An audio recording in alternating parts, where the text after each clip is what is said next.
Hello भाई। हम टालकट Parsons के एजाइल सिस्टम को हिंदी में देखते हैं कि इसका हम किस तरह से अ, अनुरूपण या इसको हम समझ सकते हैं। तो एजिल मतलब वही है एडाप्टेशन, गोल अटेनमेंट, इंटीग्रेशन, लेटेंसी। ये टालकट पार्सन्स का सामाजिक व्यवस्था को सुव्यवस्थित करने का एक तरीका है। जैसे हम किसी व्यक्ति के ऊपर अगर इसको आरोपित करके देखें तो एक व्यक्ति एडाप्टेशन मतलब अनुकूलन होता है, राइट।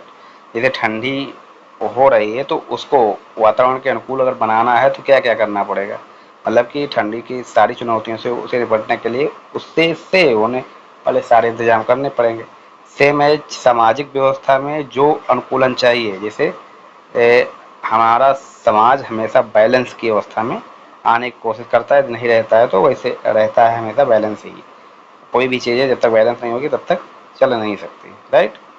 तो वही कि सामाजिक व्यवस्था के जो पर्यावरणीय घटक हैं उनको अनुकूल करने के लिए हम सामाजिक व्यवस्था की बाहरी दुनिया से मिलने वाली चुनौतियों और अवसरों का सामना करने और उसमें सक्षम होना चाहिए। जिस प्रकार से अभी पाकिस्तान का युद्ध हुआ था उससे निपटने के लिए हमने भी उसकी प्रतिक्रिया स्वरूप इधर से भी जवाबी कार्रवाई की गई थी, राइट।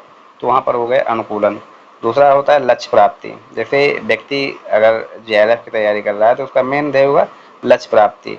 अब लक्ष्य प्राप्त करने के लिए उसे अपने तरफ से जितनी कैपेसिटी है उसको लगाना पड़ेगा और बहुत सारे अच्छे निर्णय लेने पड़ेंगे, बहुत सारे अच्छे प्लान करने पड़ेंगे।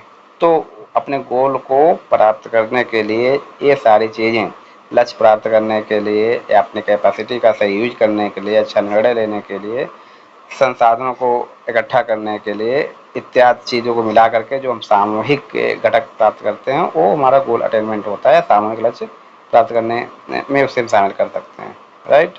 नेक्स्ट हो गया एकीकरण, इंटीग्रेशन। अब सामाजिक व्यवस्था में एकीकरण तो सबसे अच्छा जरूरी है। जैसे शरीर में देखो, आँख का, नाक का, मुंह का, हाथ का, पैर का, सबका अपना सामंजस्य होकर के एक बॉडी बनती है और ये अपने अपने कार्यों को अच्छे से करते हैं। उसी प्रकार सामाजिक व्यवस्था में भी सभी को अपनी कार्य क्षमता के अनुसार हर एक काम करके चलना ही पड़ेगा और यदि कॉन्फ्लिक्ट होता है तो उसका भी हमें हल निकालना ही पड़ेगा, राइट। बात करते हैं लेटेंसी या विलंबता, हिंदी में कहते हैं इसको। तो यह हवा घटक सामाजिक व्यवस्था के भीतर सांस्कृतिक और मूल्य प्रणालियों को संदर्भित करता है। मतलब जैसे मानदंडों को, कस्टम को, विश्वासों को, वैल्यू को या मानव बिहेवियर को, इत्यादि चीज़ों से मिलकर जो बनता है हमारा विलंबता कहलाता है, राइट। This is as